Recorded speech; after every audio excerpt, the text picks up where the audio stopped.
Dry scalp, ഇച്ചി scalp, hair fall ഇതിനൊക്കെയുള്ള ഒരു quick റെമഡിയാണ്. ഇതിലാദ്യം വേണ്ടത് അലോവേര ജെല്ലാണ്.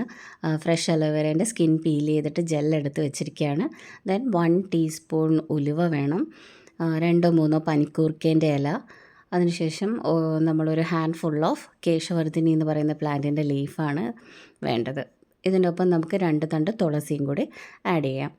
ഇത് നമുക്ക് നമ്മൾ ഡെയിലി യൂസ് ചെയ്യുന്ന ഏതെങ്കിലും ഒരു ഓയിൽ, കോക്കനട്ട് ഓയിലോ ആൽമണ്ട് ഓയിലോ അല്ലെങ്കിൽ നമ്മളുടെ ആവണക്കെണ്ണ 1 ടേബിൾ സ്പൂൺ ആഡ് ചെയ്തിട്ട് നമുക്ക് മിക്സിയിൽ നല്ലോണം അരച്ചെടുക്കാം.